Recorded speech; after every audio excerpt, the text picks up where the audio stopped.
Alright, welcome back. Multi-Man Publishing Standard Combat Series, North Africa. We are playing the second scenario, Operation BattleAxe, and the battle in this scenario, just like the previous one, Brevity is holding the Halfaya Pass, as well as Sollum here and Fort Capuzzo. If one side holds all four of these at the end, they win. If neither side holds all four, it's a draw. And here's the situation. We've done the British full attack. They were able to sweep in and take all the victory hexes, but then Rommel and a good chunk of the 15th Panzer, which is on board now, were able to sweep back and using judicious use of overruns,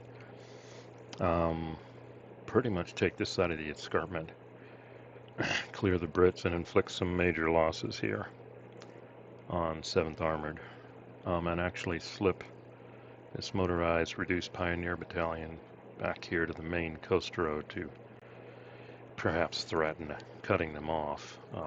Not really sure if that would apply, but we do see the British here, and they also succeeded in destroying a British supply unit, so now the British are down to one, which means their other two airstrikes are going to be unavailable. You can only get those on a full activation.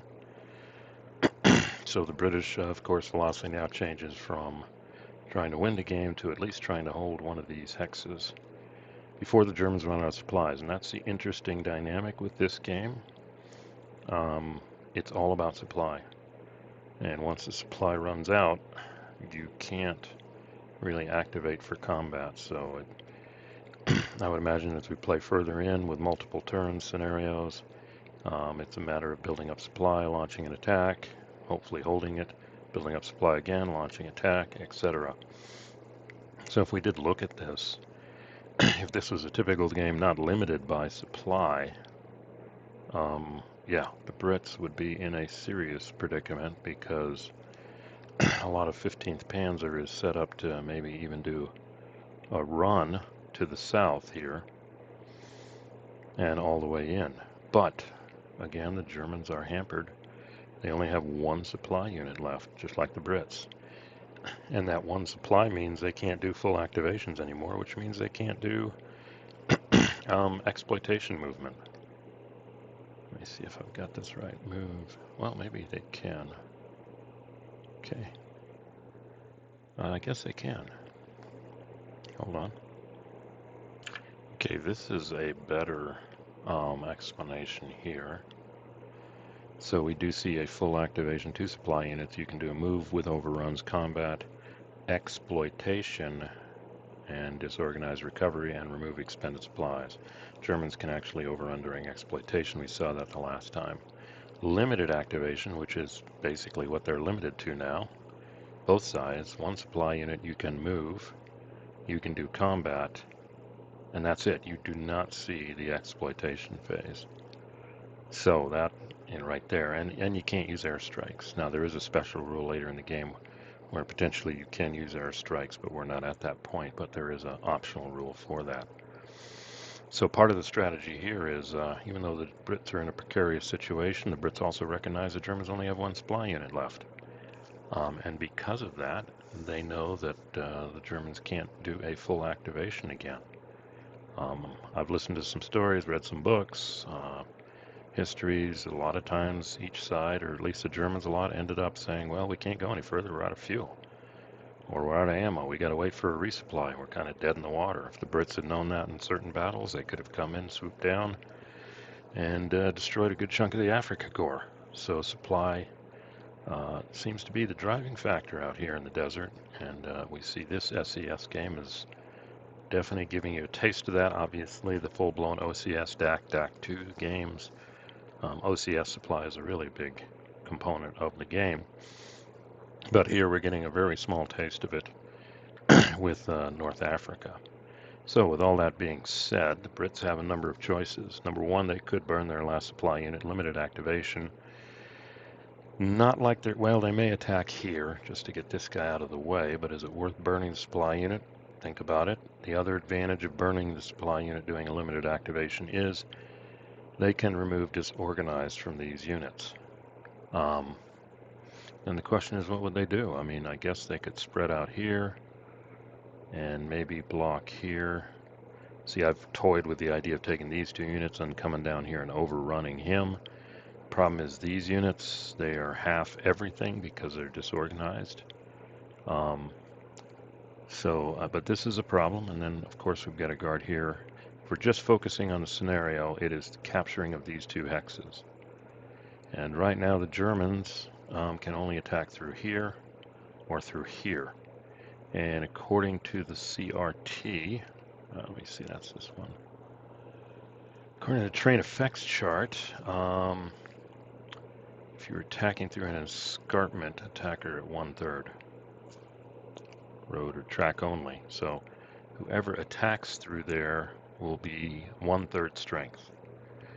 And they can only attack from this hex or this hex. So the Germans, it would be great if they could get around here and come from this direction and at least get a full strength attack here.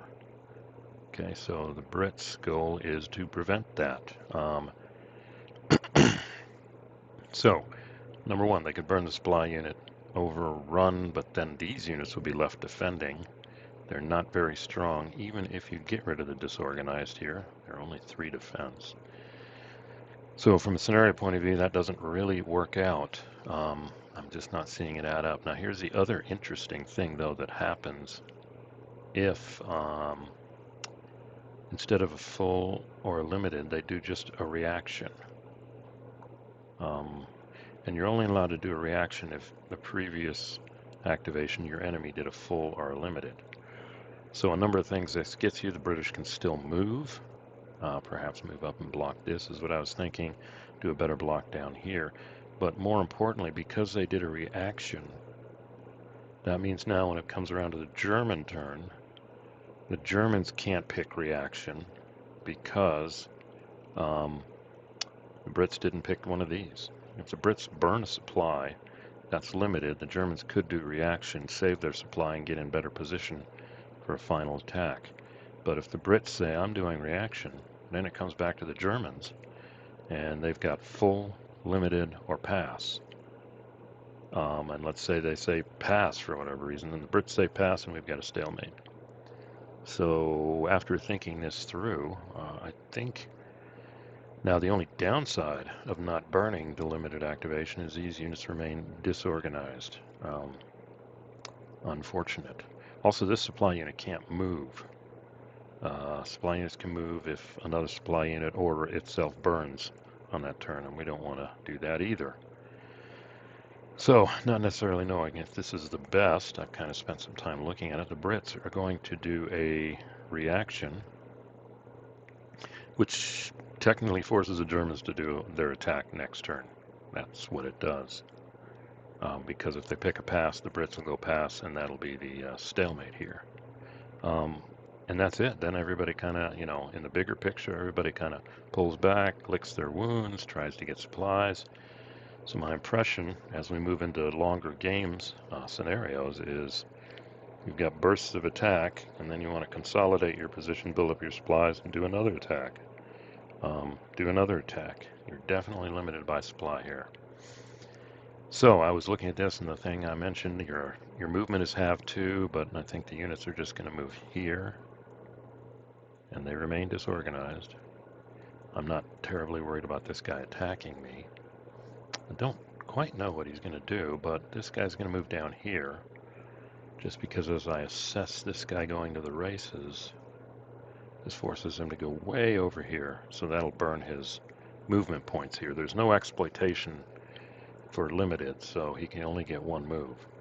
So I am effectively, I think, guarding this escarpment line as far as I can, and this actually stops this secondary road here too. Puts Zoc here to slow down anybody moving along here. So I think that's a better position there. And then the other thing I do is this guy's going to move here, and it's just a matter of the Germans can attack to here, or they can attack through here. Pretty much they can arrange it any way they want, so I'll just pick Gott, move Gott here, potentially to say he'll have an escape route. So that is the British limited activation there. So we're, at least this is interesting discussion now, we're beginning to see the play between the different activation types, and we're beginning to scope out of just this single battle, single turn that potentially going into the future, we're beginning to see how supply is so kind of absolutely critical.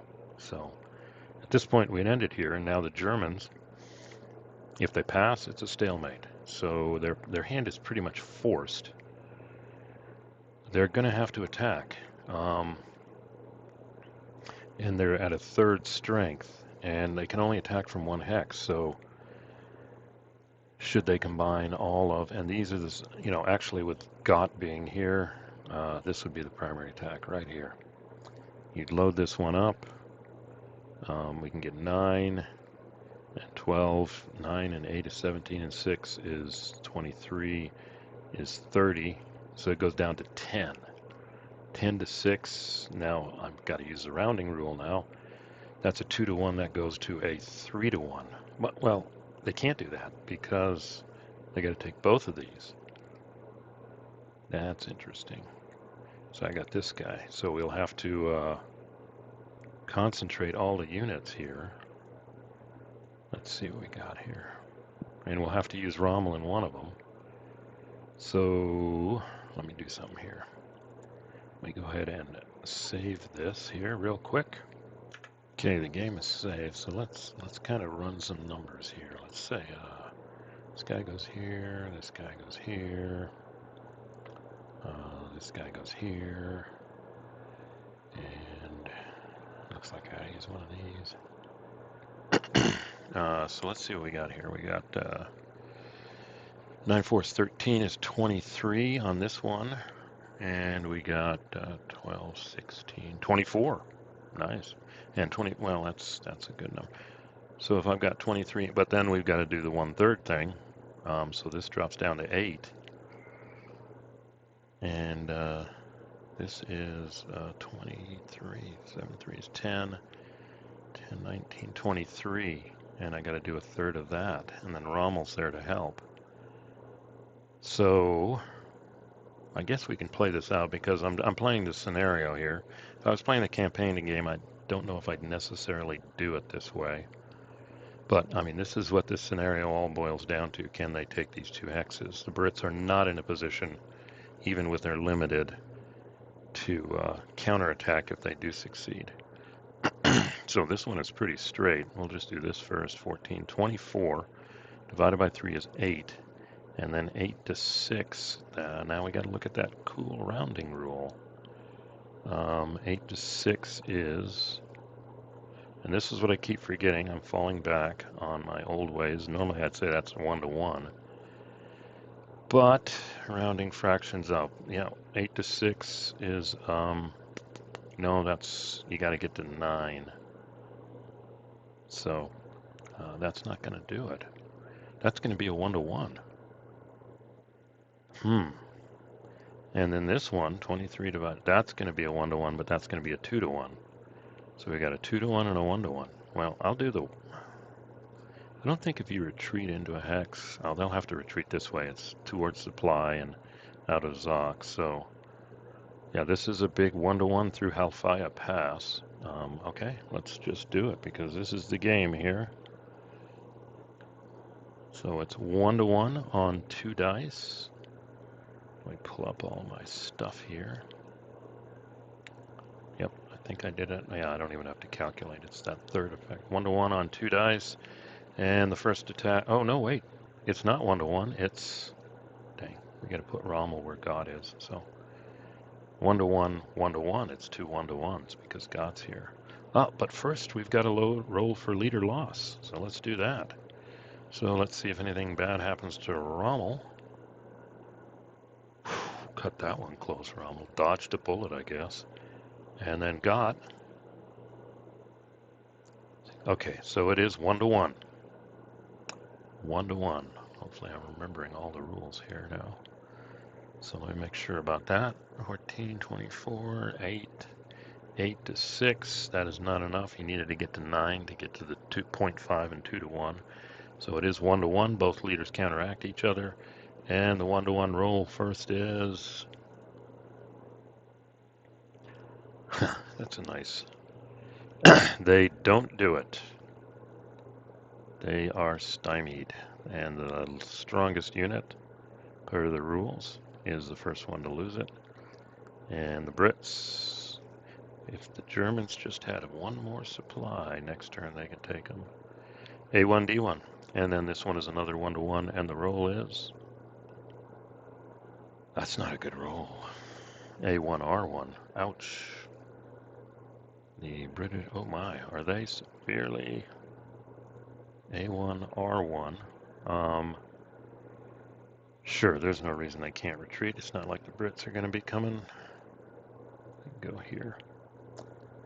So then we come to the Brits. I mean, that's pretty much it.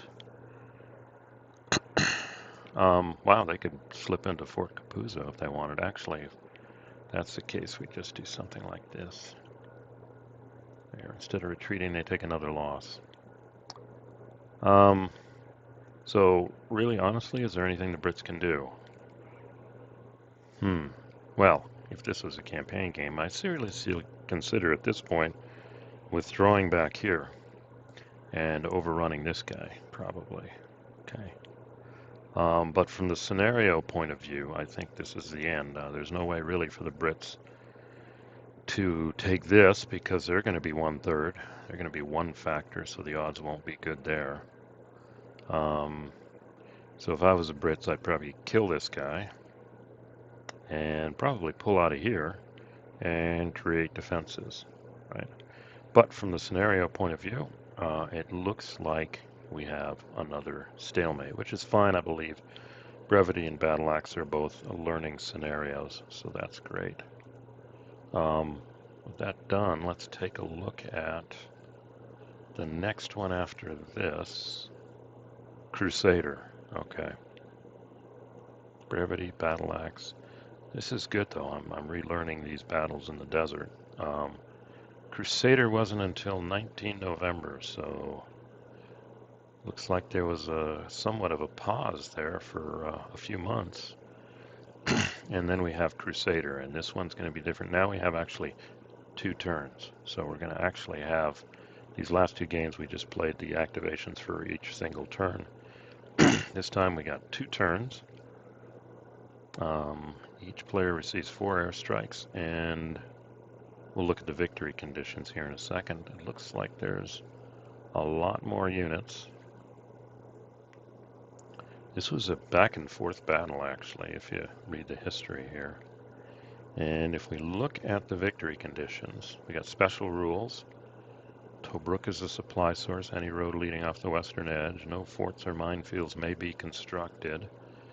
Play begins with the activation phase. Surprise.